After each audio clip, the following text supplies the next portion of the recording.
ब्रह्म का ब्रह्मांड, ईश्वर का, ये मतलब है कि ये सब स्वर्ग वैकुंठ, ये मृतलोक, ये सब सत्पुरुष के बनाए हुए। ये सत्पुरुष ब्रह्म ने नहीं बनाया, उनको तो बना बनाया मिल गया।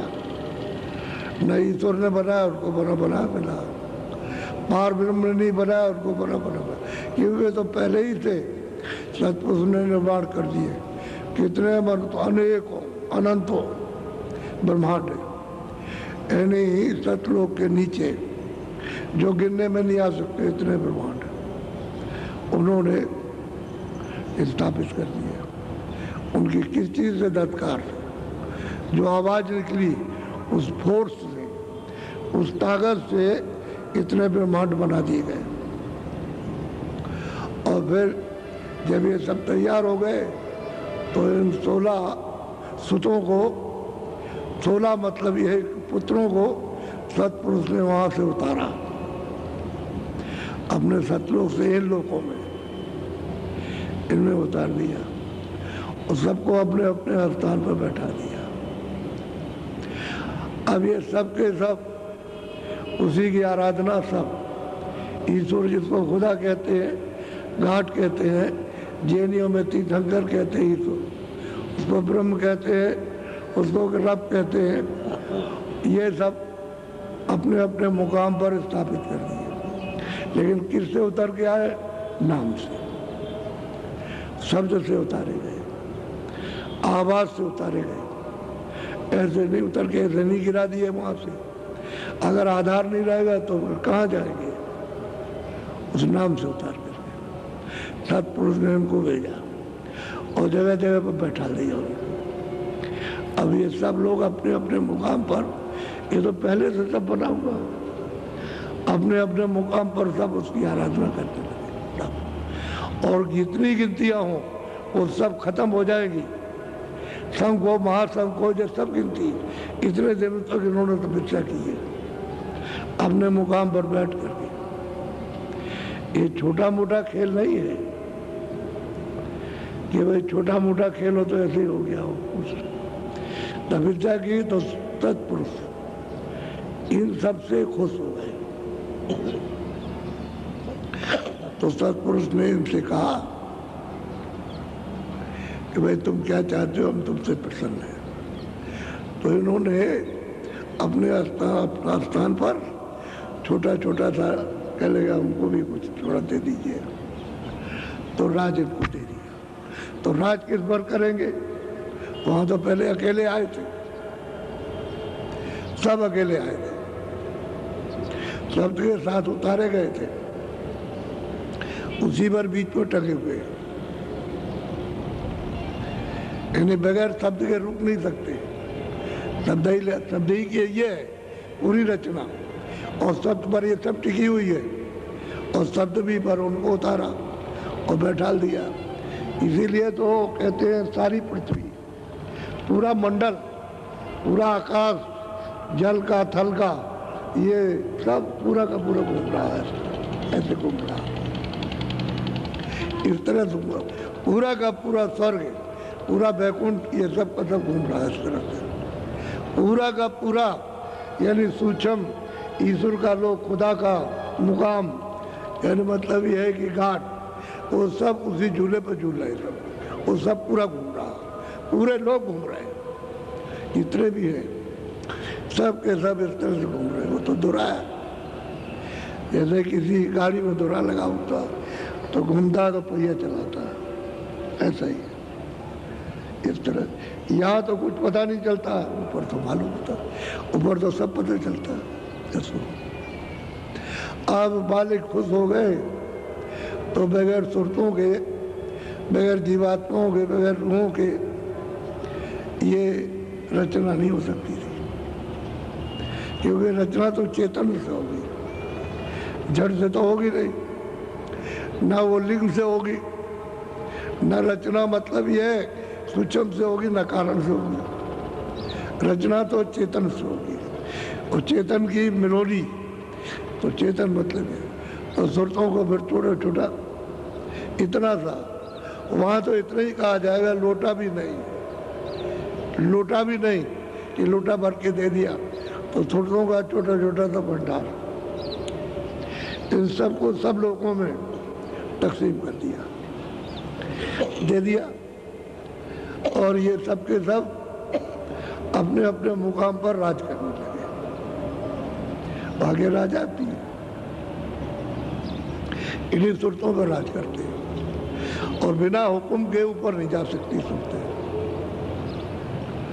क्योंकि वहां से तो इनको भी हटा दिया और मतलब उनको भी उतार दिया, और पूरा मसाला जो वहाँ नीचे था वो सब का सब नीचे उतार दिया, क्योंकि ये जल, पृथ्वी, अग्नि, वायु, आकाश, ये स्थूल, और फिर उसके बाद लिंग, फिर उसके बाद सूक्ष्म, ये कहाँ से, वहीं से उतार दिया।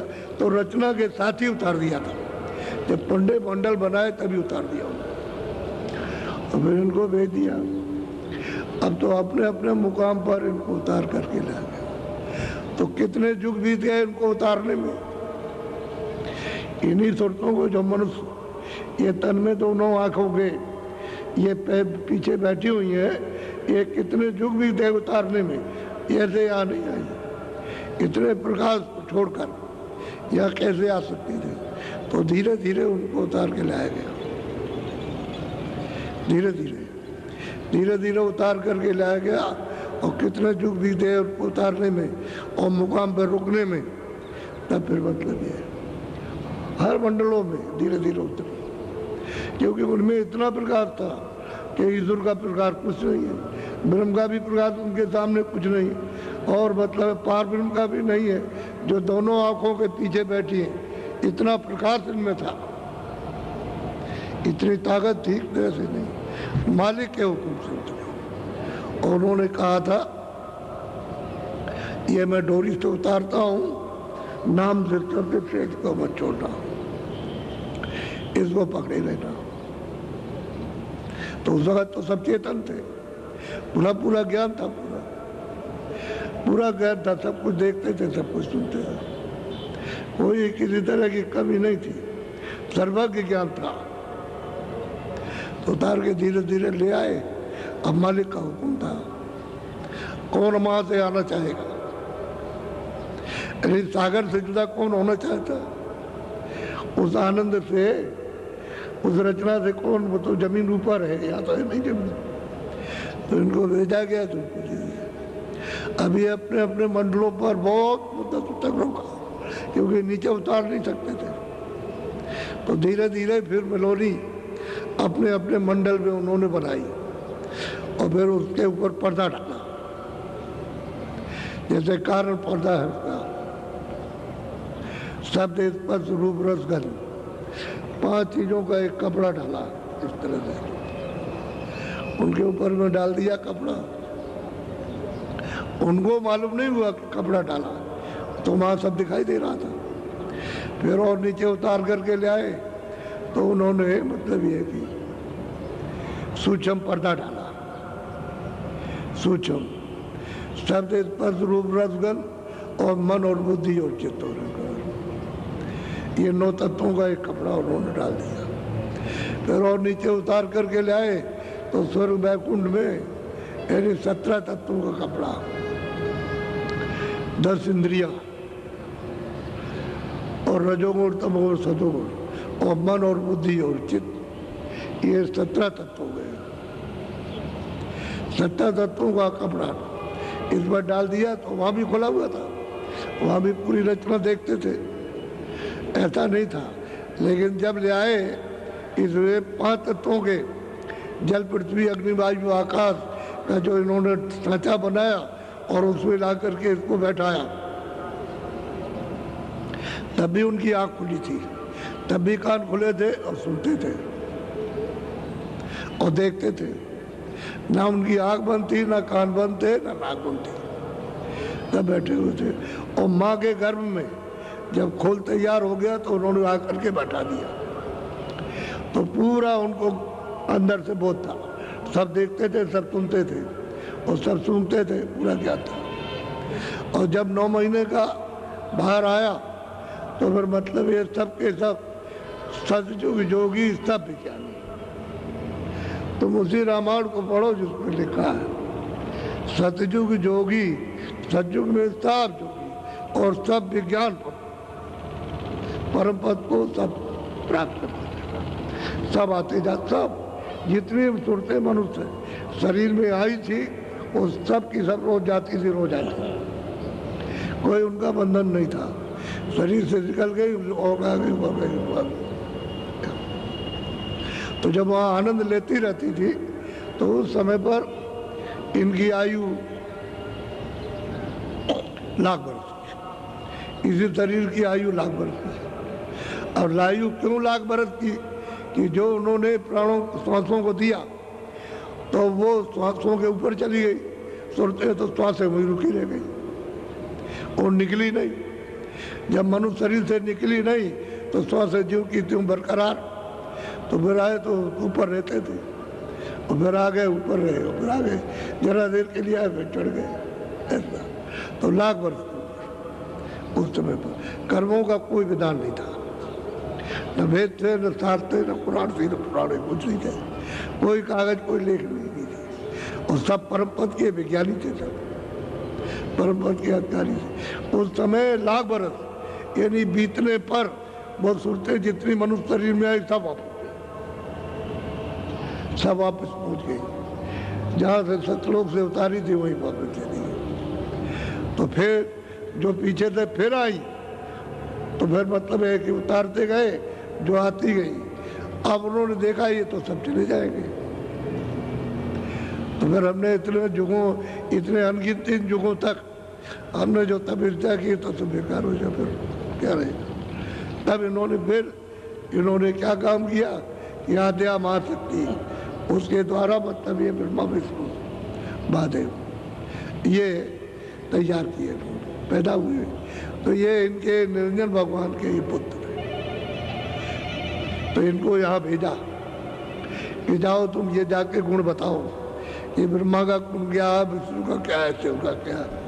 तो यहाँ करके जब इन्होंने तो 20,000 से ज़्यादा इन्होंने जंगलों में तपस्या की है वहाँ, फिर ब्रह्मा को वाणी सुनाई दी। जब इन्होंने आकाश वाणी सुनी, क्योंकि समाधि लगाई, तो आकाश वाणी सुनी तो सुना दिया कि हम जो कहें सो लिख दो। तो जो उन्होंने बोले गए वो लिखते गए, जो भी।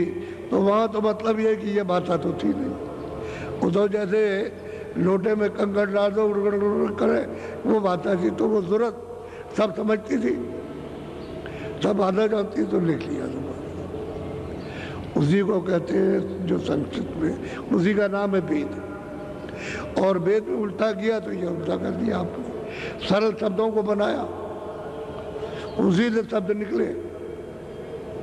और फिर उसमें यही विधान बनाया, 80,000 कर्मकांड, 16,000 उपासना कांड, 4,000 ज्ञान कांड। और फिर सबको सुनाया, सब जितने भी हैं भूमंडल में, जितने भी सर्वदेश, जितने भी संसार के, सब एक ही भाषा जानते थे और कुछ नहीं था।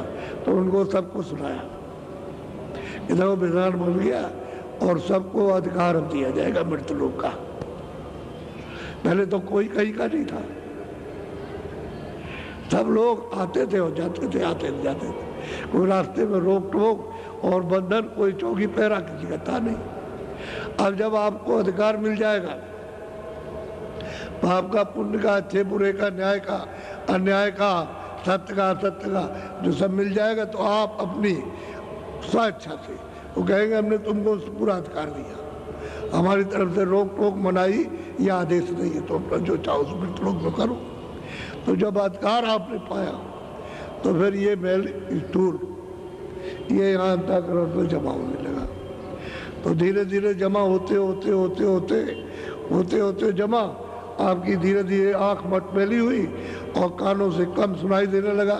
जैसे कान पर मैल आ जाए तो आदमी को कम सुनाई देने लगता, तो मैल अगर हट जाए तो सुनाई देने लगता। ऐसे ही धीरे धीरे मैल जमा होने लगा यहाँ, तो आँख भी बंद और कान भी बंद और नाक। तो धीरे धीरे धीरे धीरे फिर देखा कि भाई मतलब ये क्या हो गया, हमको तो दिखाई देता था, हम ये जानते थे, ये देखते थे, तो आप इधर उधर गए तो किसी ने कुछ कहा, किसी ने कुछ कहा, किसी ने ये करो तो ठीक हो जाओगे, ये करो, तो धीरे धीरे मैल जमा हो गया, राख बंद हो गया, अंधे हो गए। अब अंदर से भी अंधे, आँख भी बंद हो गई, कान भी बंद हो गए, नाक भी बंद हो गए, तीनों चीजें बंद हो गई, और तीनों ही चीजें थी। अब ये बाहर से आपकी आँख अच्छी हो और फिर खराब हो जाए तो आप डॉक्टर के पास जाओगे, तो बाहर का पर्दा खराब हो गया और आँख के सामने कोई पर्दा आ गया, यही पर्दा मटमेला कोई आँख के सामने आ गया तो पर्दे से जो रोशनी आ रही बंद हो गई। बस ये है, अंदर तो एक ही आँख है और एक ही कान है और एक ही नाक है, अब बाहर दो आँख है, दो कान है, दो नाक है। अब आकर के धीरे धीरे धीरे धीरे तो लोगों ने कहा अच्छा ये करो, तो ये करने लगे, ये करो, ये करने लगे, ये करो, ये करने लगे, ये पुण्य है। ये भाई जब जीव निर्मल आया था तो ये सब बनाने की बखेड़ा क्या जरूरत थी, क्योंकि निर्मल है, आप इसमें लगाओगे तो निर्मल को क्या साफ करोगे। आपने मुक्ति के लिए, स्वर्ग के लिए, वैकुंठ के लिए, सबके लिए कहा, तो इससे तो सफाई होगी नहीं, वो तो साफ था। धोबी को साफ कपड़ा दो तो कहेगा अरे बाबू जी ये क्या आप दे रहे हो, हम तो कपड़ा धोना चाहते हैं जो गंदा हो, ये मैं हमारा तो जो सामान है वो इसमें लगेगा ही नहीं, ये तो साफ है। तो ये सब बखेड़ा करने की क्या जरूरत थी, ये बनाया तो ये करो, तो ये करो, तो ये इसलिए उनको फंसाना था, रोकना था कि चले न जाए, तो रोक लिया आपको। अब रास्ते बंद हो गए।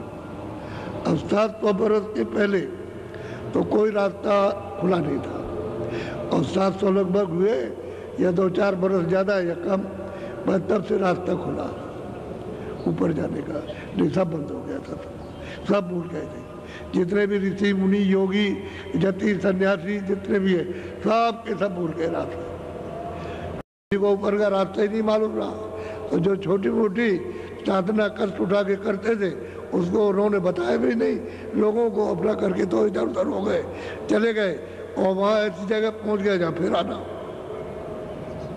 जहां से आए थे उधर उनको पता ही नहीं रहा, सब शरीरों में बंद हो गया करके। तो कारण शरीर में बंद किया, फिर सूचम में बंद किया, फिर लिंग में बंद किया, और यहाँ ला करके स्थूल में बंद कर दिया। अब आप नहीं जा सकते, रास्ता बंद हो गया। यहाँ की क्रिया करते रहो, वो शारीरिक उसका फल आपको प्राप्त होता रहेगा। अब कोई संसार की छोड़ करके कुछ आत्म क्रिया करते हैं तो कितना पाओगे, ज्यादा ज्यादा स्वर्ग, तो स्वर्ग पुण्य छीटे मृत्यु लोके, फिर वापस आ जाओगे। तो बात तो यही कि तुम नीचे गए थोड़ा सा और फिर नीचे चले आए, थोड़ा सा चले गए, सही बात तो ये है। अब जो पूर्ण मालिक है उसकी मौज उसको कौन डाल सकता। अरे सतपुरुष की जो मौज है तो उनकी मौज हो गई, अब उसको कौन इनकार करे। लेकिन ये सब जो भेजे गए उसी सतपुरुष का सब के सब अखंड ध्यान करते हैं। जो 16 पुत्र हैं उनको निकाल दिया, सतपुरुष ने इनको सबको निकाल दिया, अपने देश से देश निकाला कर दिया, यही से ध्यान कर रहे हैं सतपुरुष, और आपका रास्ता बंद हो गया। इसीलिए तो कहा कि खोजो री, कोई संत कोई मतलब है महापुरुष कोई मिल जाए खोजो री, कहते हैं तुम जगह जगह जाओ खोजो, कहीं मिल जाएगा। क्योंकि इस वक्त 700 वर्ष के अंदर आ रहे, वहीं से संदेशा लेकर जीवों को ले जाने के लिए और मदद करने के आ रहे, तो कहते चले जा रहे कि भाई खोजो री। जब रास्ता बंद हो जाए, आना जाना बंद हो, तो आना जाना बंद नहीं होगा,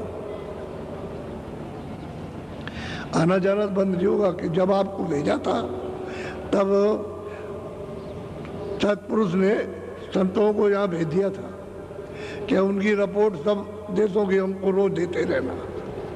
तो गुप्त संत है, आज भी है, पहले भी थे, लेकिन आपको कुछ नहीं बताएंगे, कोई रास्ता नहीं बताएंगे, कोई उपदेश नहीं करेंगे, उनका कोई इसी मनुष्य शरीर में रहेंगे और रोज वहाँ खबर पहुँचाएंगे सब मुल्कों की कि जीवों के साथ क्या हो रहा, लेकिन इनसे कहा था कि तुम छोड़ना नहीं, डोरी को मत छोड़ना, शब्द को, नाम को मत छोड़ना, और तुमने नाम छोड़ दिया तो भटक जाओगे। तो नाम सबने छोड़ दिया।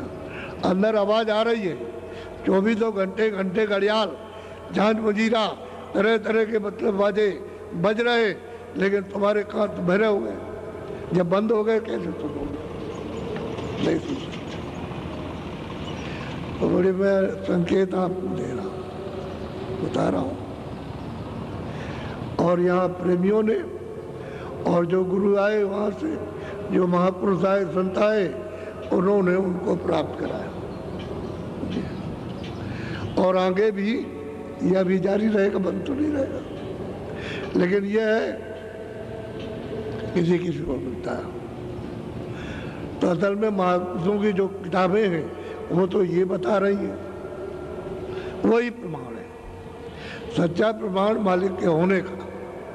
इसलिए को समझ महाराज ने कहा कि एक अनिया नामा अग्र सच्चिदानंद प्रभु धामा, प्रकृत पार प्रभुर्वासी और ब्रह्म निज ब्रजबनाथी। कहते पहले एक ही था और कुछ नहीं था, एक वही अनामी पुरुष। आज ही अनामी है, आज भी अनामी है। तो ये और पहले भी थे वो, और वो तो उनका देश, और मतलब ये उनकी लंबाई चौड़ाई, और मतलब उसको तो कोई न कभी गिन सका न नाप सका।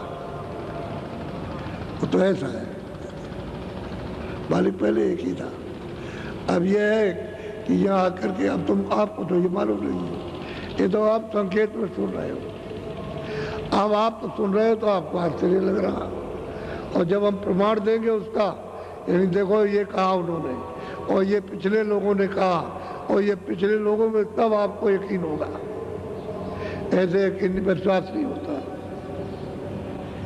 ऐसे विश्वास बैठेगा नहीं। जब प्रमाण प्रेमियों का और जो लेने के लिए आए उनका, जब प्रमाण गुरुओं का और उनका दिया जाएगा, तब आपको ये होगा कि हाँ ये सच है। नहीं तो उसी में जो लिखा हुआ है, जो वेदों में, तो वेद तो कोई जानता नहीं, इनमें से कोई नहीं, चाहे जितना भी पढ़ा लिखा उसको कुछ नहीं मालूम। फिर जो शास्त्र बना है उनको भी जानते हो। अब उसके बाद बीच में जो आए, किसी ने कुछ बना दिया, किसी ने कुछ बना दिया, उसमें भी कुछ नहीं है, उसमें भी कुछ नहीं है। अरे वो ज़्यादा से ज़्यादा स्वर्ग की व्याख्या की, उसमें बड़ी मुश्किल से उसने देखा होगा, और उसने कुछ वैकुंठ कह दिया, बाकी कुछ नहीं, ऊपर का उसको भी हाल नहीं मालूम। तो स्वर्ग जाने में भी भौतिक ज्ञान प्राप्त हो जाता है, यहाँ का सब जानने लगता है, यहाँ का लोग।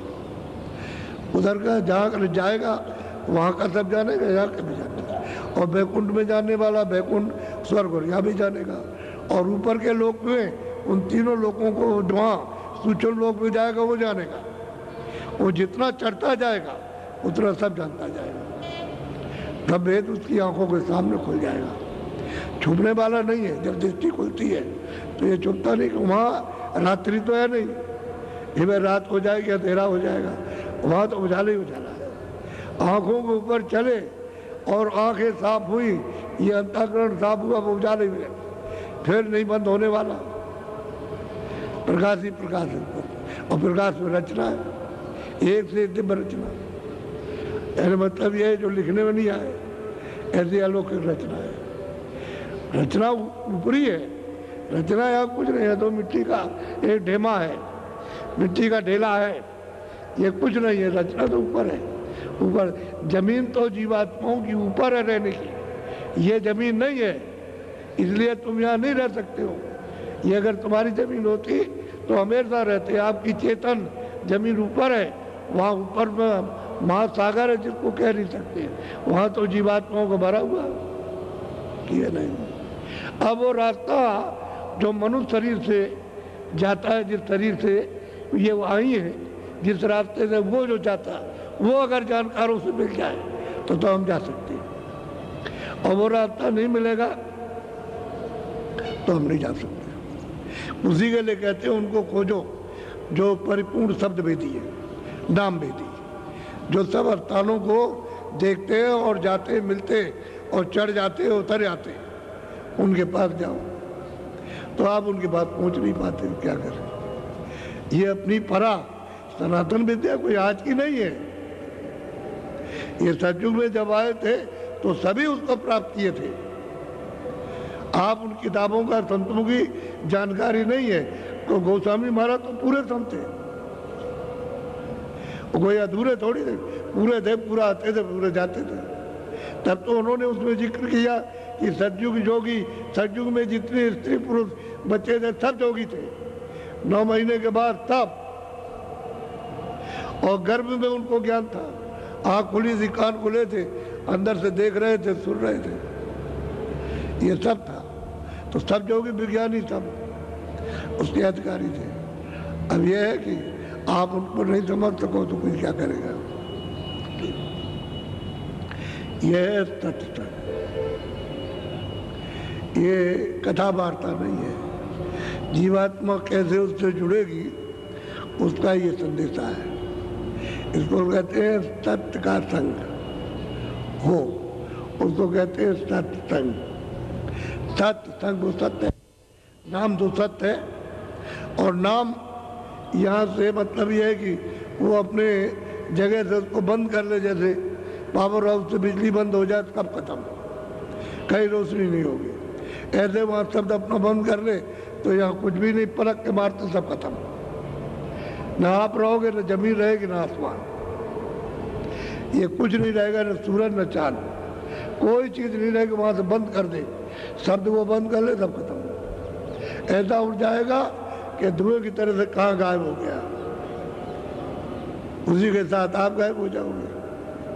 तो ये नासमान सृष्टि है, यहाँ आप रह नहीं सकते हो इसलिए। और ये चेतन जीवात्मा वहीं से आई, इसमें ईश्वर बना नहीं सकता, ब्रह्म इसको बना नहीं सकता, वो तो मांग करके, वो भी तो एक सूरत है। जो सत्पुरुष के जो आए हुए कहते हैं सुत हैं, बच्चे हैं, उनको भेजा, उनको निकाल दिया, तुम जाओ, तो वो भी तो एक सूरत है इनकी तरह से। और ऊंची मंजिल उतना ही है, आप जब उस मंजिल पर पहुंच जाओ तो फिर उतना ही उसके ऊपर जाओ तो उतना ही प्रकाश आपका भी। तो वो भी मतलब अकेले आए थे और ये मांग करके ले आए तो नाम से उतारे गए। रास्ता एक ही उतरने का, सुरतों को नाम से उतार करके भेजा गया। और सुरतों का नाम अलग है और इनका नाम अलग है, और रचना का शब्द अलग है। रचना का नाम अलग है, जो उसने सर्वत्र व्यापक रचना की है, उसका मतलब ये जो मंडल आकाश बनाए उसमें मतलब ये बात बात के वो अलग है, शब्द अलग अलग है सब।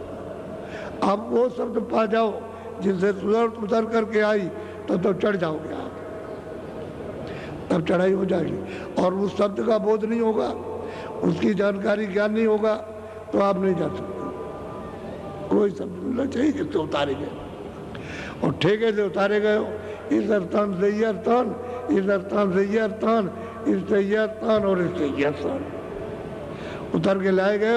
और ला करके यहाँ दोनों आंखों के यहाँ सामने बैठा दिया, ये इसका नाका है, ये मृतलोक का ये नाका। बताइए आकाश इसके नीचे, ये आकाश इसके नीचे है, और ये इसके ऊपर बैठी है सूरत। तो सूरत का आकाश ऊपर है,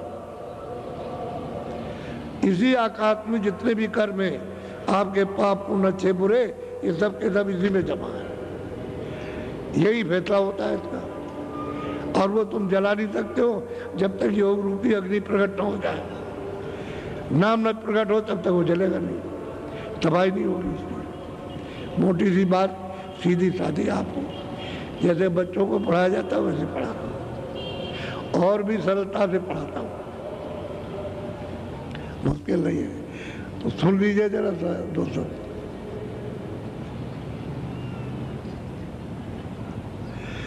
मैं तो कोई दूसरी बात ला नहीं सकता, क्योंकि जो पिछले महापुरुषों ने जो संकेत दिया है, आखिर कहना तो वो भी, ये भी सब इशारे ही है।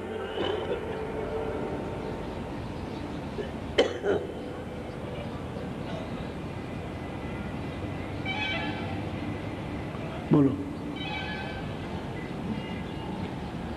दून से सूरती भाई न्यारी रे, मन से बंधी करे यारी। कहते भाई जीवात्मा धुन से, शब्द से, नाम से, आवाज से ये अलग, और सूरत की दोस्ती मन के साथ, मन की दोस्ती इंद्रियों के साथ। इंद्रिय कहते हैं दो आँख है, दो कान है, ये देखो मुँह है, और मतलब ये इंद्रिय द्वार गुदादार, इनकी यारी यानी मन की यारी इंद्रियों के साथ, और इंद्रियों की यारी भोगों के साथ। ये सब जो पर्दे हैं भोग है, ये मिल जाए ये मिल जाए, उसका रस कौन लेगा? मन लेगा। तो सूरत मन के जाल में, और मन इंद्रियों के जाल में, और इंद्रिया भोगों के जाल में। आगे फंस गई, धुन छूट गई, धुन छूट गई, आवाज छूट गई, नाम छूट गया, सब छूट गया। जब छूट गया उधर से तो फिर पर्दा ही पढ़ना, और क्या पढ़ना? अगर नाम पकड़े रहते तो कोई पर्दा उसके सामने नहीं आ सकता। तुरंत जल बुंद के खाक, वो तो शब्द है, वो तो नाम है, वो कुछ चीज रहने नहीं देगा, तब तबाही कर देगा। और छूट गया तो जमाव करने का मौका मिल गया। तो ये जो कर्म कर रहे हो, ये सब वही जमाव गंदगी हो रही है इसी अंतःकरण पर। तो इसी के ऊपर में लाद दिया, अब ये बंद हो गई आँख कान, अब बोझ से लग गई, तो पहाड़ों की तरह से बोझा बन गया। जैसे पहाड़ होते हैं ऐसा ढेमा बन गया पहाड़ों का, बड़ा भारी। अब ये कैसे हटेगा? ऐसे तो हट नहीं सकता। तो महापुरुष कहते हैं कि तुरंत जब धुन से तू न्यारी हो गई, तो फिर तेरी यारी कहते हैं दोस्ती को, मित्रता को, मन के साथ हो गई, मन की इंद्रियों के साथ, इंद्रियों की भोगों के साथ। अब इस तरह से खिंचाव हो गया। अब भोग इंद्रियों से नहीं छूटते हैं, और मन दरवाजे नहीं छोड़ता, और फिर सूरत इनका मन साथ नहीं देता, तो सूरत अकेली क्या कर सकती है? क्योंकि गंदगी तो मन ने ला करके और ला दी, और सूरत बेचारी अब असहाय हो गई। अगर धुन पकड़ ले तब तो फिर मन को काबू में कर लेगी, फिर कोई देर नहीं लगेगी, फिर तो ठीक हो जाएगी। फिर तो उसको साथ ले लेगी, वो कहेगी तुम मेरी मदद करो, तो ये मदद करने लगेगा तो निकल जाएगी। जब तक मन साथ नहीं देगा तब तक अब अकेले दुर्बल हो गई, कमजोर, असहाय, अब इसकी कोई सहायता नहीं कर सकता। तो वो क्या करते हैं महात्मा? वो बताते हैं कि देखो मन को उधर से हटाओ, इंद्रियों के घाट से थोड़ा सा, फिर इंद्रियों से कहते हैं कि देखो तुम उधर मत जाया करो, उसमें तुमको तकलीफ हो जाएगी, आँख खराब हो जाएगी, कान खराब हो जाएंगे, सब खराब होगा, तो फिर तुम रोओगे, चिल्लाओगे। तो मतलब ये इस तरह से धीरे से भोग छुड़ाते हैं, और छुड़ा के मन से कहते हैं सूरत के साथ दे दे, और तुझे अपना रस मिल जाएगा। जिस रस को तूने छोड़ा है वही रस मिलेगा। क्यों? कि जब ऊपर से उतर के आया था तो सैदल कमल के नीचे इसका भंडार है, उसको इसने छोड़ दिया, वही से एक छोटा तत्व बन के इसके साथ लग गया, बुद्धि का भी, मन का भी, चित्त का भी, अहंकार का भी। अब ये साथ आए और यहाँ आकर के यहाँ चारों तरफ यहाँ बैठे हुए। जब रात को ये सोते हैं तो यहाँ बैठ जाते हैं, और जब जागते हैं तो यहाँ जाते हैं। बस इतना ही है, यही बात हो। इंद्रियों के घाट पर बैठ जाएंगे, और जब नींद आएगी तो यहाँ चले जाएंगे, यहाँ बैठ जाएंगे, यही है। अब क्या करे बेचारी सूरत अकेले? तो जब से तूने धुन छोड़ी है तब से देख इसके साथ तेरी दोस्ती, यानी मन तो उधर बना हुआ इंद्रिया, अब तेरा साथ कुछ दे नहीं रहा। तो कहने का उनका ये है कि थोड़ा सा तू मेरी बात को सुन ले, तो मैं तुझे धुन से जोड़ दूँ, तुझे ताकत मिलने लगे, ये अपने आनंद की ठंडक पाने लगे, तो ये उधर से चुप होने लगे। ऐसे मन चुप नहीं होगा, क्योंकि जुग जुग का भगा हुआ, कितने जुग हो गए इसको आए हुए, कितने कल्प बीत गए, कितने सतयुग त्रेता द्वापर बीत गए, तब का आया हुआ और यहाँ भाग रहा। तो ये चंचल हो गया, ये ऐसे बस में नहीं होगा, ये बस में होगा तो तरीके से होगा, नहीं तो नाराज हो जाएगा तो बड़ा मुश्किल कर देगा। बोलो क्या? वो जाल फंसी जक मारी रे, घर छूटा फिरे। देखो कितनी ऊंची बात महापुरुष कहते हैं, कि भवजाल में तू फंस गई झक मार के, बेबस होकर के, यानी तू इस जाल में फंस के उसमें चली गई, मन इंद्रियों के घाट पर वो कमजोर हो गया और इंद्रियां भोगों में लिप्त हो गई, वो कमजोर हो गई। अब झक मारती फिरती है, अब तेरा तो कोई सहारा है नहीं। और घर छूटा, जब घर छोड़ दिया सत्यदेव, सतलोक को छोड़ दिया सचखंड को, तो इस उजाड़ में मतलब है अब चारों तरफ ये जा रही है और घूम रही है, कहीं कुछ नहीं मिल रहा है। इससे निकाला इसमें, इससे निकाला पशु में, फिर उससे निकाला पंछी में, उससे निकाल के कीड़ों में डाल दिया, उससे निकाल के वो, और वहां से निकाला तो वहां पहुंचा दिया नरक में, वही यही भोग हो गए। झक मारती फिरती है लेकिन कोई इसका सहारा नहीं होता है कि हमको सहारा मिल जाए। कितनी ऊंची बात, घर छूटा फिर उजाड़ी। अरे अपने घर को छोड़ दिया, अगर मान लो आपका घर बाहर गए तो उजाड़ी में, और क्या, कौन आपको रहने देगा अपने घर में? इसमें फंस गए आकर के, और फिर आपने बाहर व्यवहार बना लिए, रिश्तेदार खानदान ये वो, उसमें फंस गए। फसाई फसाव है। अब वो मोह ममता भी आप गई, तुम मेरे हो गए, मैं तुम्हारा हो गया, ये हो गया वो, इसमें फंस गया करके। अब घर छूटा है, सब उजाड़ ही उजाड़ है। जहाँ तुमने अपना कहीं भी रिश्ता नाता जोड़ा, खत्म। अब उसके लिए रो, वो तुम्हारे लोग कुछ नहीं कर सकते उसका। तो कहते भवजाल में, ये भवजाल है, घर छूट गया, घर का रास्ता नहीं मिल रहा, और महापुरुष मिलेंगे तभी मिलेगा और कोई रास्ता। बोलो। गुरु ज्ञान नहीं चितरारी रे, विष भोगे विष। अब कितना साफ साफ समझाते हैं कि जब गुरु जब आए तो उनका जो रास्ता था वो तो तुमने धारण किया नहीं, वो रास्ते के चलने की शिक्षा तो ली नहीं, उसका भेद तो जाना नहीं, और यहाँ घूमती भरमती नहीं। अब यही संदेशा जो आपको दिया जा रहा कि अरे भाई तुम क्या लेके जाओगे, इतने दिन किया बात तो वही रोज की, रोज की बात यह है जो कुछ रखा हो खत्म हो गया, फिर उसके लिए मेहनत करो, फिर जमा किया, फिर खत्म हो गया।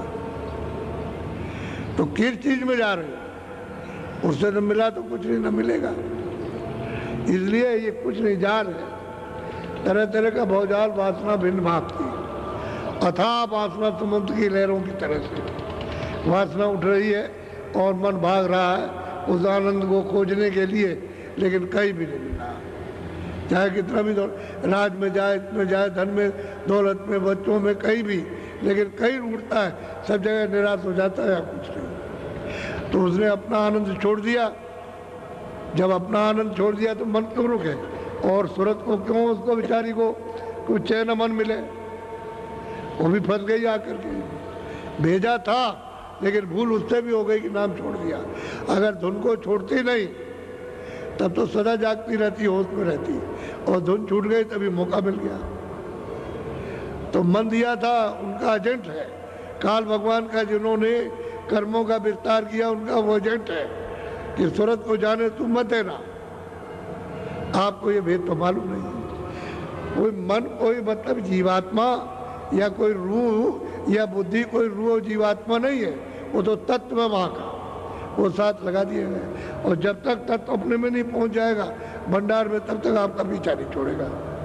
भंडार में पहुँच जाएगा अपने स्थान पर, तो फिर चुप हो जाएगा, फिर जाओ आओ, फिर नहीं बोलेगा कि उसको अपना सुख मिल गया, अपने सुख के तत्व में चला गया। अब वो इसलिए हरकत कर रहा है कि हमको हमारा मिलना चाहिए था, सुख मिलना चाहिए, आनंद मिलना चाहिए, यह आनंद ढूंढ रहा है। तो ये फंसाने का काम हो गया आपके साथ। कर्मों में फंस गए और फिर उसमें ढूंढ रहे हो। जब कर्म करने लगे तो ढूंढने लगे कि किधर छुपा है, कहाँ छुपा हुआ, बच्चे में है कि धन में है, कहाँ है, कि समुद्र में है कि कहीं जमीन में, किस जगह पर है, कि सकल सूरत में, तो वहाँ ढूंढ रहे आनंद, और वहाँ कहीं मिल नहीं रहा, तो भाग रहा है। बोलो। सिर भार उठावत बारी रे, जम दंड सहे सर। कहते हैं महापुरुष बड़े प्यार से सिर पर तुमने सबका भार, अपने ऊपर में कर्मों का पाप पुण्य का लाद लिया, अब वो जब तो दंड देगा ही। उसके देश में तो दूसरा कोई काम नहीं हिसाब करना कि तुमने अच्छा किया हो उसको लो और तुमने बुरा किया हो भोगो।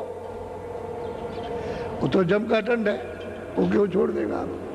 तो सरकारी आदेश है, अरे ईश्वर का आदेश है, वो तो आपको जिस कर्मों में फंस गए हो तो भोगना पड़ेगा, बच नहीं सकते। बचाने वाले तो संत है कि तुमको पाप पुण्य से बचा ले, तो 11 रूपी अग्नि जलाएंगे, नाम के साथ जोड़ेंगे तभी जीव बच सकता है, और दूसरा कोई उपाय नहीं। ये कलयुग में सबसे सरल और सुलभ और आसान, इससे सरल कोई भी रास्ता नहीं है जो उसको सब कर सकते हैं। पहले युगों की साधना आप नहीं कर सकते हो, ना अब योग हो सकता है और ना और कुछ, ये नाम की कमाई सरल हो सकती है। सरल नाम की कमाई कलयुग में सबको अवसर दिया गया और वो सब खारिज कर दिया। संतों ने ऊपर जाने के लिए सब खारिज कर दिया, ये सुलभ कर दिया। तो इसमें सब देशों में जा सकते हो, स्वर्ग भी जाओ, वैकुंठ भी जाओ, क्योंकि वहाँ 14 भवन है, 14 लोक है, 14 लोक है स्वर्ग वैकुंठ में, तो उनमें आप सब में जा सकते हो। लेकिन नाम की कमाई वही होकर के जाना ही है, तो सबको देख लेना, सब उसी रास्ते में मिल जाएंगे। उनको भी जाना, फिर ऊपर में सूक्ष्म लोक में जाना, तो वही जाने का रास्ता है। ऐसा तो नहीं इधर होके चले जाओगे, रास्ता वही है कि बीचों बीच से होकर के जाना और बीचों बीच से होकर के आए। अभी आपको बीच नहीं मालूम, तो कहते हैं सिर पर बाल लाद लिया, अब ये जात का, पांच का, इसका, हिंदू का, मुसलमान का, सिख का, ईसाई का, छोटे का, बड़े का, और जात का, बेजात का, हम क्षत्रिय, हम ब्राह्मण, हम ये और हम वो, इन सब का अपने सिर ऊपर में बाल लादा। अब क्या करें, कर्मों में फंस गया करके। अरे भाई घर में 10 बच्चे, चलो 100 बच्चे, और गांव में कोई 100 ही बच्चे हैं और कोई आदमी नहीं है कहीं भी 20 25 कोस से, तो आप कहोगे देखो बच्चों के कपड़े ये गंदे हो जाए तो तुम साफ करोगे। माँ बाप कहेंगे अच्छा ये तुम ये खेती करो तो तुम करो खेती, उसको कहो ये कपड़े सिलो और ये करो, तो आप बच्चों को लगा दिया कि अच्छा ये काम करो, ये काम करो, ये, लेकिन जात तो ये माँ बाप तो एक ही, बच्चे 100 हैं, अलग अलग काम सौंप दिया।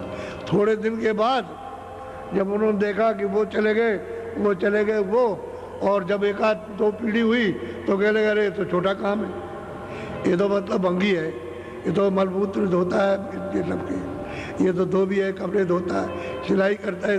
अरे तुम तो थे तो वही एक ही जात के थे, और यहाँ जात हटा दी, अब उसके नाम रख लिए, इसी का सिर पर बाल डाल दिया।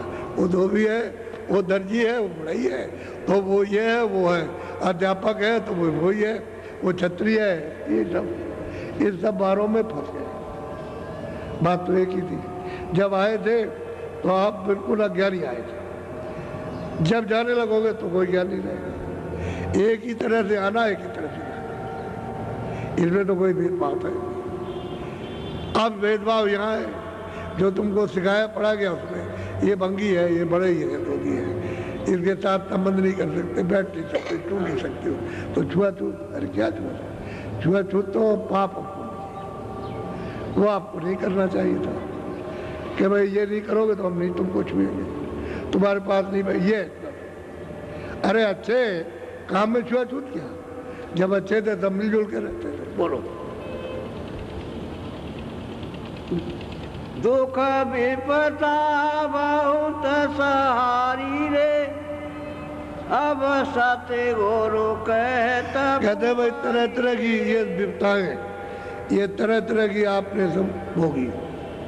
रोए चिल्लाए, तुम राजा भी बने तभी रोए चिल्लाए, न्याय बने तभी रोए चिल्लाए, विद्वान भी बने तो भी रोए चिल्लाए, सब तुमने विपदाएं भोगी। अब सदगुरु रास्ता देने के लिए आए, अब उनकी बात सुन ले, को क्या देना चाहते हैं, क्या कहाँ ले जाना चाहते हैं, क्या करना चाहते हैं। अगर दुख से छूटना है, 84 से बचना, नरकों से बचना, रोने धोने से बचना है, इन सब मुसीबतों में फंसे हुए उससे उपराम होना, तो कहते हैं बात सुन ले। अब वो सुना रहे, कहते सदगुरु मिल जाए, कहते कहीं भी मिल जाए, उनकी खोज कर ले, कहीं ना कहीं जरूर मिल जाएंगे, मिलेंगे जरूर। राह देखने वाले दिखाने वाले मिल जाएंगे, लेकिन खोजो तो, खोजो में होती है श्रद्धा, खोजते हैं तो दीनता होती है। जब जाओगे तुम्हारे पास कुछ नहीं रहेगा तो दीनता के साथ में अगर कहीं भिक्षा भी करो तो सब आपको दे देंगे। चुपचाप जाओगे कहोगे पेट के लिए कुछ दे दीजिए तो दे देंगे आप, ऐसा नहीं। तो दीनता में आपको सब चीज मिल जाएगी। अगर महात्माओं के पास जाओ खोज करो तो दीन हो जाओगे, जो दे देंगे तो दीन होगा पा जाएगा। और जो घमंडी अहंकारी जिसको गरूर होगा कि हम मुझे, उसे कुछ नहीं मिलेगा। इसलिए खोज करो तो तुम में दीनता आ जाए, छोटा पड़ता जाए, और छोटे बड़ी चीज ले सकते हैं। ऐसे नहीं मिलती है कि चले गए वहाँ समझ के हो कुछ नहीं और चले गए ऐसे ही, तो ऐसे में क्या मिलेगा? दीन होकर। महात्माओं ने जो कुछ भी महात्माओं से पाया वो दीन होकर के पाया। बोलो। सोने मान वचन मेरा प्यारी रे, घट उलटो लखे उजियारी। अब कहते हैं कि सूरत मेरी बात को मान ले, मैं तुझसे प्यार कर रहा हूँ, मेरी बात को मान ले, घाट पे बैठ जा, उलट जा, यहाँ बैठ के ऊपर को उलट जा, तो जो तेरा घर छूट गया है वो वापस घर में जाएगा, घर में पहुंच जाएगी। और तू आंखों के ऊपर उल्टेगी नहीं घाट पे बैठ करके तो तेरे घर का रास्ता नहीं मिलेगा, और तू अपने घर में नहीं जा सकती जहाँ से आई। और जब तक घर में नहीं पहुँचेगी तब तक तुझे आराम नहीं मिलेगा, जन्म मरण से नहीं बचेगी, दुख विपदाओं से छुटकारा नहीं होगा। और घर मिल गया तुम्हारे दुख सुख है नहीं, न दुख है न सुख है, न पाप है न पुण्य है, न अच्छा न बुरा, और न कोई खेती न दुकान न दफ्तर। निर्मल बात यह है कि निर्मल देश में निर्मल, और चल अपने देश में और सुखी सुख है, दुख का नाम निशान नहीं, कोई दुख का नाम निशान नहीं। बोलो। सदा रस पियो या पारी रे, घट खोलो गगन की बारी। कहते भाई गगन में आकाश में दरवाजा लगा है, घाट पे बैठ करके उलट जाओ, और मतलब ये है कि उसको सुनो ध्यान से, जो ऊपर से आवाज आ रही है, और जैसे ही आपको सुनाई देगा तो ये आपका सांप होगा। तो बस सांप होगा, आँख खुलेगी तो लखने लगोगे, लगने का मतलब देखने लगोगे, जो वहाँ उजाले में आपको दिखाई देने लगेगा।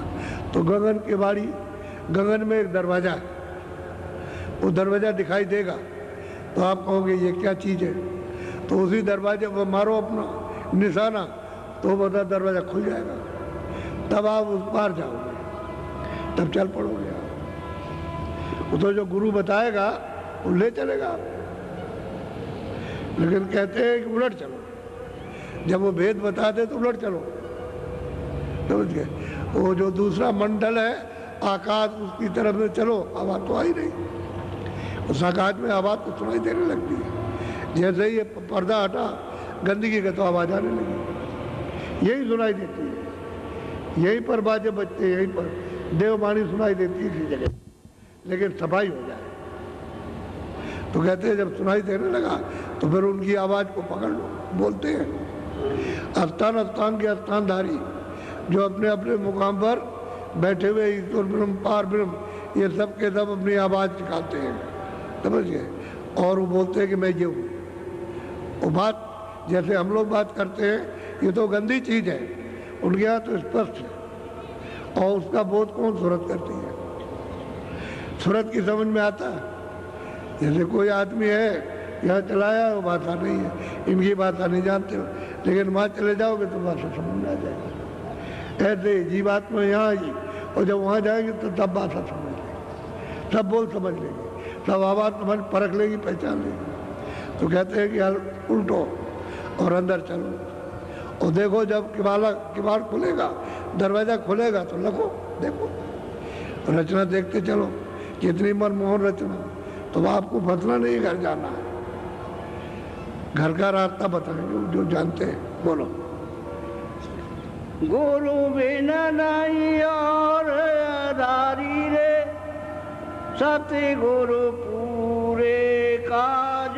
समझाते हैं सबको कि जो जानकार है उसको पकड़ना छोड़ना नहीं, दूसरा कोई आधार नहीं मिलेगा। इन्हें उसको पकड़ के ये भेद ले लो, और भेद लेकर के उससे मदद तो छोड़ना नहीं। जितनी मदद चाहो उतनी मिल जाएगी, और जितना ही आप में चाह और जितना ही आप में उत्साह और जितनी ही तड़प आप में होगी उतनी जल्दी काम बन जाएगा। इसमें सोच रहने की जरूरत नहीं, क्योंकि नरदही न मालूम कब पूरी हो जाए और हमको अपने मकाम से निकाल दे। तो कम से कम इतनी तो कृपा उनकी हो जाएगी कि ये मकान फिर इस काम करने के लिए फिर दे दिया जाएगा, क्योंकि काम अभी चालू किया और आपका शरीर पूरा हो गया और आप चले गए तो वहाँ बैठे हुए, और फिर मनु शरीर दिलवा देंगे, फिर मिल जाएगा और फिर आपको गुरु मिल जाएंगे और रास्ता मिलेगा और फिर चल दो। तो जो बाकी है अभी तो शुरू किया, तो आगे आप शुरू कर दोगे तो जल्दी चल दोगे। कहते छोड़ना नहीं, पकड़ के फिर नहीं छोड़ना, पूरा काम करा लो। वो तो ये कह रहे हैं, और पूरे गुरु कहते हैं कि पूरे की तलाश करो, अधूरे की नहीं। और वो पूरा जो होगा वो कुछ ना कुछ कहेगा, कहने से ही समझ में आता है, देने से ऐसे नहीं। अब मैं आपको नामदान दूंगा। दो बातें ध्यान में रखो। एक तो आपको शाकाहारी, जो भी करो सुधार करो। जितने अनाज है, जितनी सब्जी फल है, सूखे गीले और घी दूध अपना खाओ, उसके लिए कोई मना नहीं। महीन मोटे जो इच्छा हो कपड़े पहनो, और झोपड़ी और मकान में अच्छे से अच्छे झोपड़ी मकान में, टूटी झोपड़ी में आप रहो, वो नहीं है, लेकिन शाकाहारी। बहुत से आपने लोगों ने सुना होगा कि साधु बन गए, छोटे बच्चों को झोली में डाल के और पकड़ के खा गए। ये अशुद्ध आहार है, ये शुद्ध नहीं है, हिंसा है। पशु हिंसा, पंछी हिंसा, ये हिंसा, मनुष्य की हिंसा, मार दो, किसी तरह से भी हिंसा, इसको नहीं है। ये तो मुर्दा है, मुर्दा तो सब फेंकते हैं। जो सूरत शरीर से निकाल दी गई या निकल गई वो मुर्दा हो गई। मुर्दा को कोई फेंके, सब फेंकेंगे, पेट में कोई नहीं रखेगा। हम लोग इतने मतलब बुद्धिहीन हो गए कि मतलब मुर्दा देखते हैं मुर्दा है, पता नहीं कब का है कब का नहीं है, और बदले आकर के पेट में रखते हैं। यह सुधार है, से मन बुद्धि इंद्रियां सब चला हुआ, ये कोई काम नहीं कर सकती। तो जीवात्मा क्या करेगी? जब यही लाते रहोगे तो यही आपके साथ होगा, यही मार काट, उधेड़े जाओगे और काटे जाओगे, चिल्लाओगे और लाखों लाखों मीलों तक आवाज़ आएगी, लेकिन रास्ते में कोई रिश्तेदार और कहीं सुनने वाला नहीं मिलेगा। ये हमारे तुमको बचाने के लिए। तो जो दशा जीवों की सुनते तो वही है, आप पे से निकाल के बकरी में, आप पे से निकाल के बैल में, आप से निकाल के भैंस में, आप से निकाल के सुअर में, आप से निकाल के शेर में, बिल्ली में, गधे में, इनमें सब में बंद कर दिया तो वही मन है, वही बुद्धि है, वही चित्त है, वही अहंकार है, वही स्वरत है, वही जीवात्मा। आप ऐसा क्यों करते हो? शाकाहारी। जब भजन करने का रास्ता लो तो शाकाहारी, और जो नहीं भजन करना चाहते, नहीं लेना चाहते, वो तो कर ही रहे वो काम। उनके लिए तो रास्ता सीधा 84 की मिनट सीधा नरकों का खुला हुआ सीधा, और वहाँ अनेक नाम के नरक हैं जो महात्माओं ने अपनी आंख के सामने देखा कि वहाँ हो क्या रहा, किस तरह से इनके ऊपर में यात्राएं और सजाएं दी जा रही हैं, वो तो देखा तब उन्होंने बताया। इस तरह से नरक जाते हैं। तो इसलिए शाकाहारी सुधार एक चीज। जब भजन करने की आप जरा सी भी चिंता करो तो सुधार, बच्चे बच्चियां सब सुधार, यानी पुरुषोदेमी और सुधार। और हुक्का, अगर हुक्का आप न मिले तो बीड़ी आप पी सकते हो, हम आपको मना नहीं करेंगे, लेकिन हमने तो कभी पिया नहीं है, ना हुक्का पिया ना बीड़ी पी, आपको ये बात। लेकिन और जितना भी नशा है एक भी मत कीजिए आप, जो आपकी बुद्धि पर फौरन असर कर दे और बुद्धि को नष्ट कर दे और सोच विचार सब खत्म हो जाए, जान पहचान गाली गलौज करने लगो अपने बच्ची को, अपने माँ बाप को, इनको उनको, तो मतलब ऐसा नशा नहीं करना। कोई भी नशा हो, कोई भी नशा हो, इसलिए ये नहीं करना। बीड़ी पियो जिस मतलब के लिए, हुक्का पियो जिस मतलब के लिए पिया जाता है, यानी वायु खारिज करने के लिए, कि वायु गंदी वायु निकल जाए उसके लिए। अब ये गंदी वायु नहीं तो आदत पड़ गई नशे की, अब नशे में आप करना, वो नशे का नहीं था। लेकिन ये है कि जो नशे दो चीज़ें ये बिल्कुल इसमें वर्जित है, और तो हमने कुछ मना किया नहीं। घर में रहो, गृहस्थी में रहो, खेती दुकान दफ्तर का काम करो। हम तो किसी को साधु बनाते नहीं, न बनाने की कोई इच्छा और न बनाएंगे। जो गए जैसे हो वैसे ही रहो। अगर मान लो तुमने घर बार छोड़ दिया और अब कोई नहीं है और तुम भजन करने के लिए, तो भजन ही कर लो, फिर भजन में समय दो। खाने की चिंता मत करो, खाने के लिए तो जिस गांव में रहो, आस पास में रहो, अपनी झोली ले लो, चुपचाप खड़े हो जाओ। चुपचाप अगर पूछे कैसे खड़े हो, बस ऐसे इशारा कर दो बस, तो कहोगे हम आटा नहीं लेंगे, हमको तो एक रोटी दे दो बस, तो उससे रोटी ले लो। आप 2 घरों में चले जाओ, 4 में 2-4 रोटी मिलेगी, 1-2 रोटी। भजन करने लगोगे तो एक से ज़्यादा हजम नहीं कर सकते हो। 24 घंटे में एक ही रोटी, और शरीर के सब तत्व तो आपको मिल जाएंगे। तो भजन करने वालों को तो चाहिए ये, कोई बात नहीं है, भजन कर लो। अब गृहस्थी छोड़ दी है और बाहर निकल आए भजन के लिए, तो भजन कर लो। समझिए, रोटी मांग भिक्षा मांग लेना, उसमें कोई दोष नहीं किसी तरह का, और भजन कर लो। और ये भजन अगर नहीं करोगे पार जाने का, तो फिर उसी तरह से इनसे ज़्यादा जो ये करते हैं उनसे ज़्यादा इन्हें दंड मिलेगा, कम नहीं मिलेगा, बहुत ज़्यादा, बहुत मतलब यात्रा दी जाएगी कि तुम मौका निकाला था भजन के लिए और ये क्या करने लगे। ये गृहस्थों से भी ज़्यादा गया गुजरा काम, वो नहीं।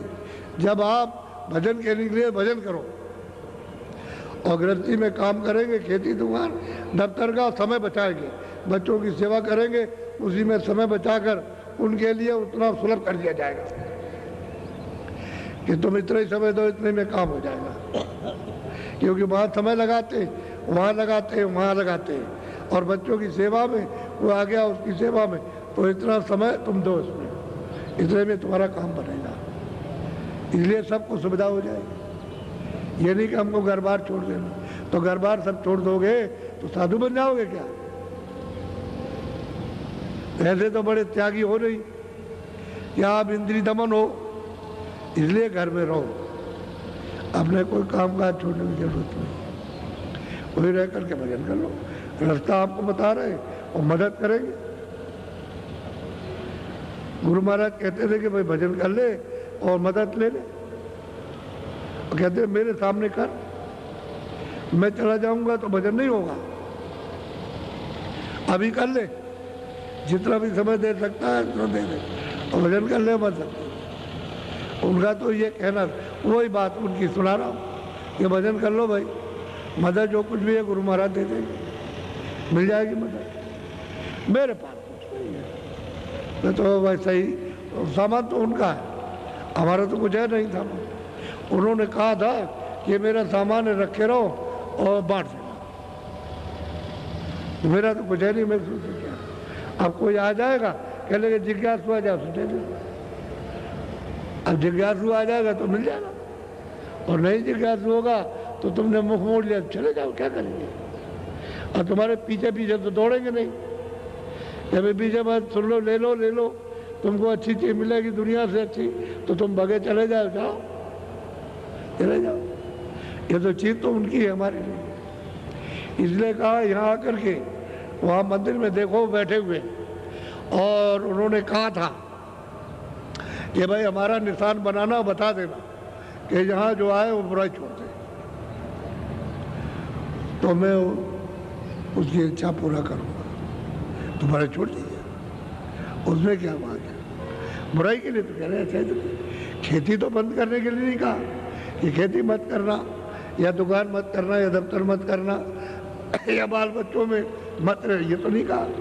उन्होंने कहा बुराई जो, और बुराई तुमको पता चल जाती है कि चोर चोरी करने जाता है, जानता है ये बुरी चीज़ है, ये उसको संदेह रहता है, जाऊंगा तो कोई पकड़ लेगा, कोई देख लेगा, कोई ये करेगा, पकड़ेगा, मारेगा, तो ये तो संदेह रहता ही है, उधर बोले रहता नहीं। तो मन ने चिंतन किया, मन ने संकल्प किया, बुद्धि ने कहा ये ठीक नहीं है, तो अहंकार कहता है नहीं, तो तीनों को नष्ट कर दिया, हो गया।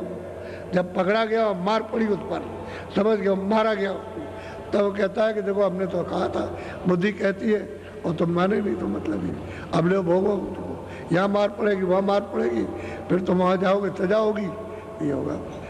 तो आपको तो परिचय दे ही देता है पहले ही से कि वहाँ बच जाओ, काम ठीक नहीं है, लेकिन आप जबरदस्ती अहंकार के पेल में चले जाते हो। तो वो तो हर जगह बताएगा, हर जगह बोध कराएगा। जब तुम खराब काम करने चलोगे तो फौरन कहेगा देखो ठीक नहीं, कोई देख लेगा, कहेगा ये क्या कर रहे हो। हर जगह आपको, कहीं भी जाओ, अकेले जाओ और कहोगे अच्छा ठीक है कोई नहीं है, लेकिन फिर भी उस शंका पैदा हो जाएगी कि कोई देख लेगा, कहेगा ये क्या। यह जब शंका पैदा हो जाए, कोई देख लेगा, लग गया डर, तो ये खराब काम, और किसी काम के करने में कोई भय ना हो, ये अच्छा काम है, इसको करो। तो मैंने कोई ऐसी बात नहीं की है, इसलिए दो चीज़ें शाकाहारी लेना, हम तो रास्ता बताते हैं आप, और हम आके पूछते हैं कि देखो भाई हमको खबर दो कि तुमने कितनी कमाई की और कितना ये कमाया, ये अरे ये मतलब ये बाहर का नहीं, ये वो अंदर का, वो आत्म धन कितना कमाया, उसकी कमाई से प्रसन्नता होगी, खुशी होगी। ये नहीं, इसकी बात नहीं हो रही है, उसकी हो रही है। ये अब आत्म धन, उसकी कमाई का आपको भेद दिया, रास्ता बताया, जुक्ति बताई, तो कितना कमा के ले आए।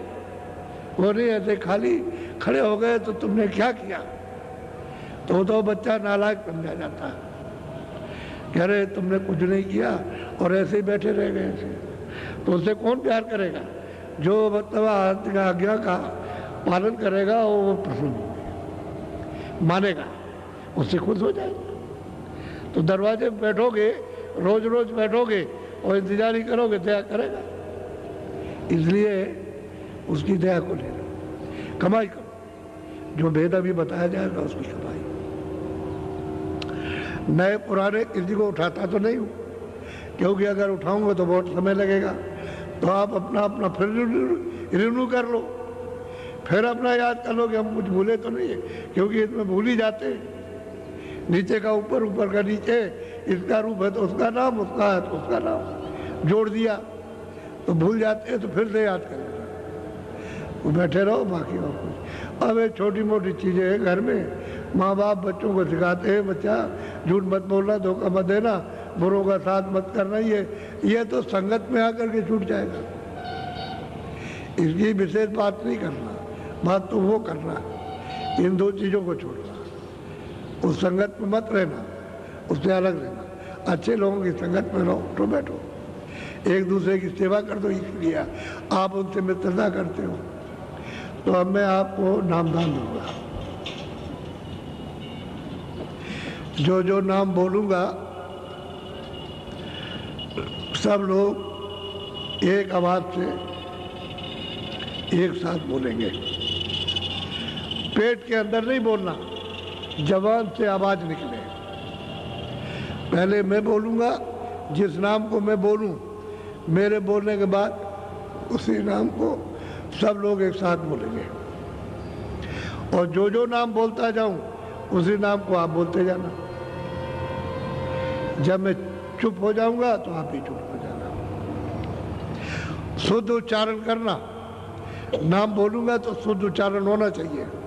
इसीलिए मैं आपके सामने जे बार बोलूं ते बार बोलना, और शुद्ध उच्चारण करना, क्योंकि ये आपको जब जानकारी होगी तभी मालूम होगा। तो जो जो बोलूंगा वो आप बोलते जाइए, जब मैं चुप हो जाऊंगा चुप हो जाऊंगा। पहले समझ लो।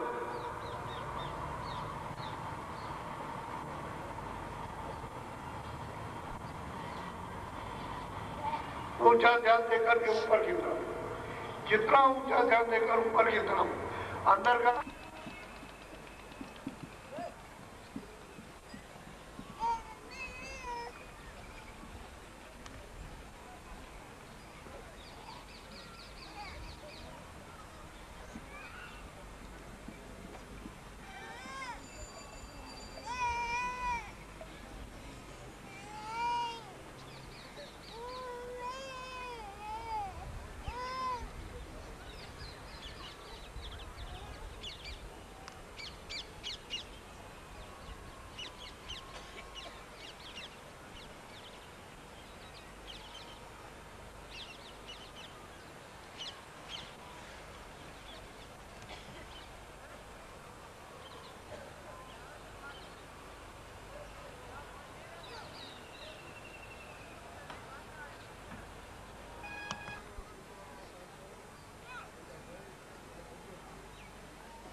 खोलो खोलो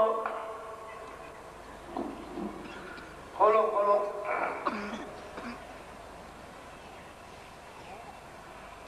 खोल लीजिए।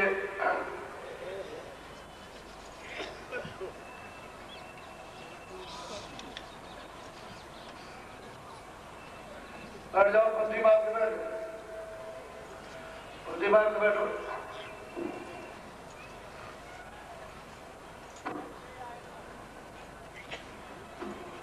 ऐसे बैठ जाओ, ढीले बदल। देखो मेरी तरफ है, दोनों आंखें बंद करना और मुंह बंद रखना। जैसे खुली आंख पर हाथ